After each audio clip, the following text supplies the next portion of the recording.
What if I told you that there is one thing that is the key to transforming your health and your fitness, and nothing else will come even close? Well, that one thing is, drumroll, consistency. Consistency is without doubt the single biggest reason that I've been able to transform how I look and feel over the last few years versus struggling for about 20 years prior to that. And I can tell you, it's unbelievable to witness the results that are possible if you just week in, week out, stick to foundational health habits, train hard, and eat right. It's literally impossible to not look good and feel great.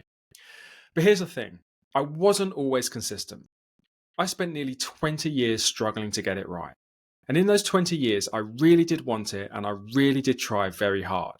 I just wasn't able to get my act together. I would get stuck in a vicious cycle of shooting for perfection. And then as soon as I wasn't able to achieve that perfection, I would fall off the wagon hard. Here's a good example.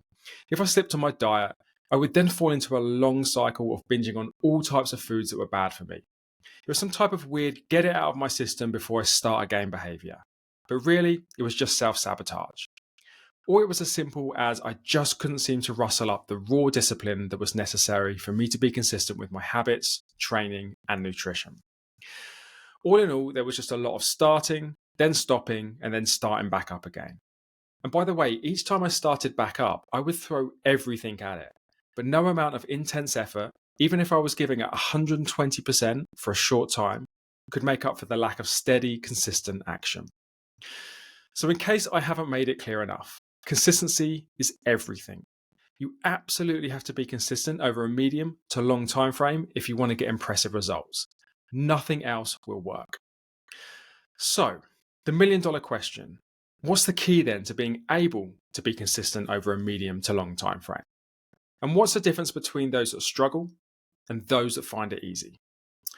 You've probably heard of people like David Goggins or Jocko Willink. Both are ex-Navy SEALs. Goggins, who famously runs 10 miles every day, and Willink, who posts a 4:30 a.m. watch photo on X to prove his routine. They make it look easy. For most of us, though, it feels impossible to be this disciplined, this consistent. It's almost as if Goggins and Willink were born with some type of superhuman willpower or motivation. Well, the good news is that you don't need to be born with anything special. I can assure you, I certainly wasn't. And I have gone from someone who lacked discipline and wasn't able to be consistent for most of my adult life to someone to today who is extremely disciplined and consistent with my foundational health habits, training, and nutrition, week in, week out. And I can boil this transformation down to two key shifts that I had to make. And I know that if you can make them too, consistency is going to feel almost effortless. And the best part, you don't need to live like a Navy SEAL and you don't need to wake up at 4:30 a.m. every morning to do it. So let's dig into those two key shifts now.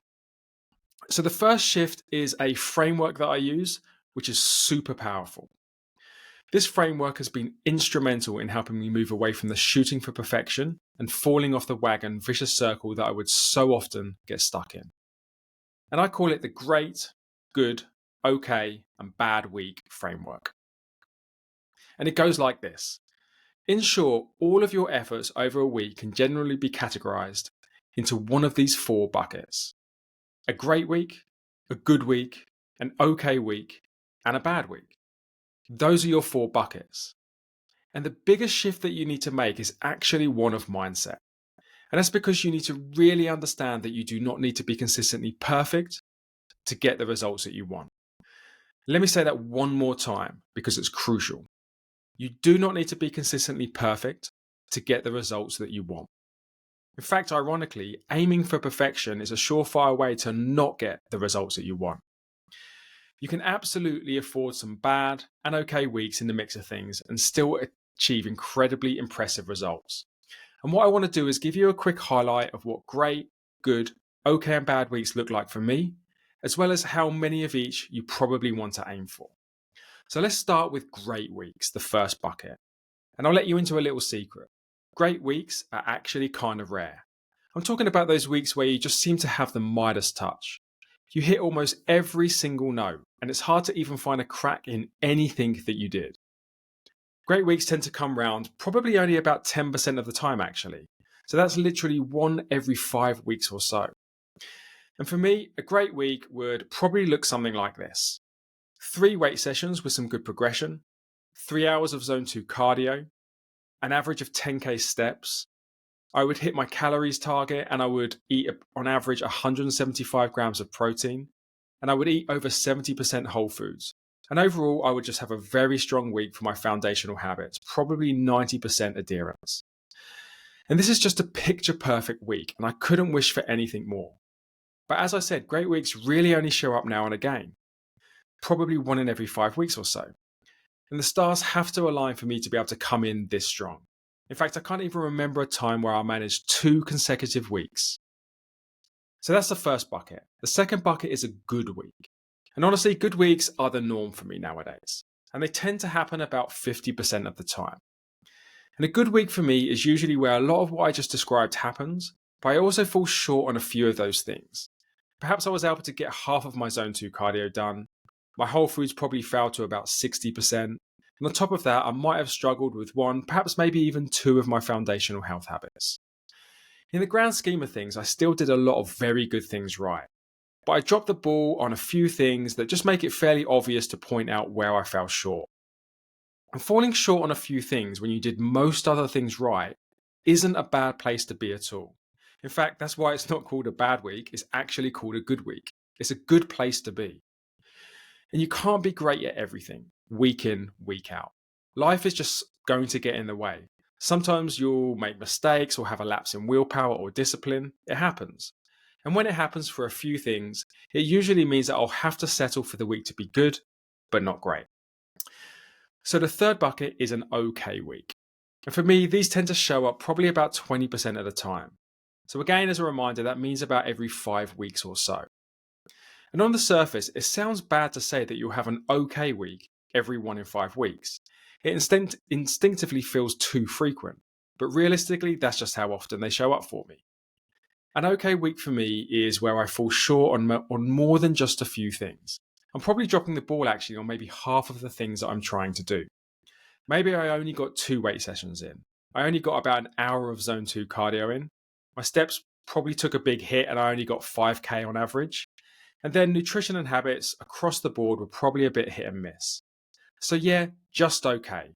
Definitely not a disaster. I mean, I still got 3 good sessions in, a mix of weights and cardio. I still walked a bit. And despite missing quite a bit with my nutrition and habits, there was still a fair few things to point towards that were good. So really just a mixed bag. Not good, but not bad. Just okay. And I look at okay weeks as a kind of tread water week.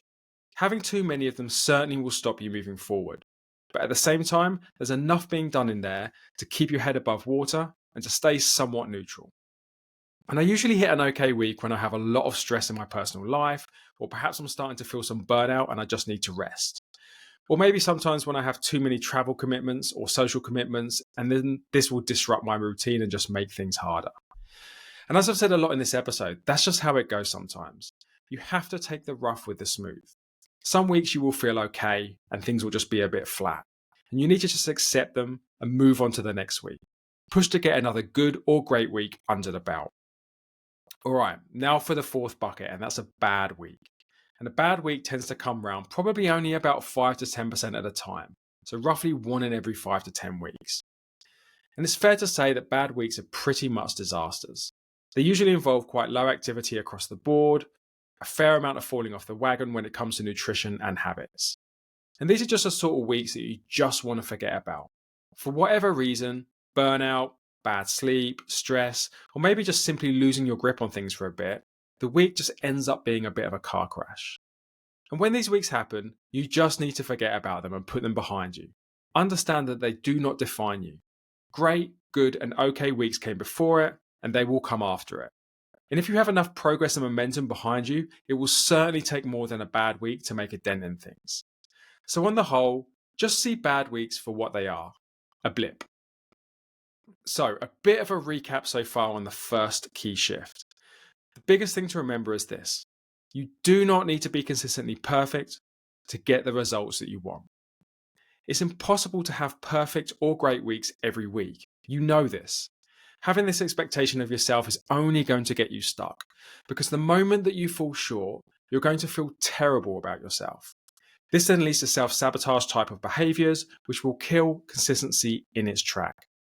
And it kills consistency in its track because the average when you're stuck in a start and stop cycle is very low, regardless of how hard you push in the periods where you're doing well. So all you need to do to be consistent is to stack a mix of great, good, okay, and bad weeks at the type of realistic ratios I just described. And if you can do that over a long-term time frame, that will lead you to incredibly impressive results. So that's the first shift that you need to make. Let go of perfection. Use the great, good, okay, and bad week framework. And if you adopt this framework and this mindset, you'll find that your discipline, consistency, and results will shift to a whole new level. And I can guarantee that it will work because I've seen it happen for myself. I'm in the best shape and health of my life by far.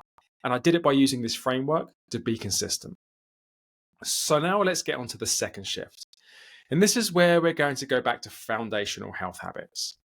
If you've listened to any of my previous episodes, this one is not going to be a surprise to you. Yes, foundational health habits will help you get into the best shape and health of your life. Moderating alcohol and caffeine, sleeping well, drinking enough water to be hydrated, eating mostly whole foods, walking a lot, eating enough protein.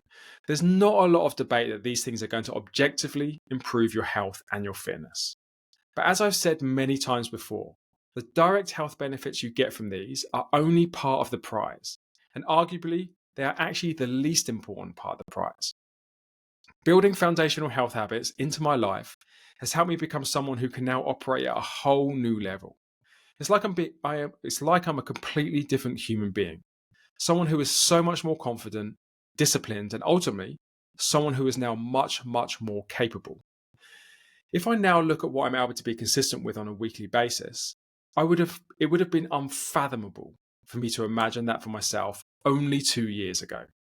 But today, I just feel super well put together. I'm optimistic, confident, and I hardly have any anxiety. I have so much more energy, and I have a level of discipline that's not only been built from the journey I had to go through to build foundational habits in my life, but it's also a direct result of actually having them in my life. And what this all comes down to, I've become someone who is now capable of being consistent with what I decide I want to do. And before, I just wasn't the type of person who was capable of it. Each and every foundational health habit you bring into your life, each and every foundational health habit you bring into your life will help shift what you're capable of doing in life. When you're well slept, you'll find it exponentially easier to be consistent.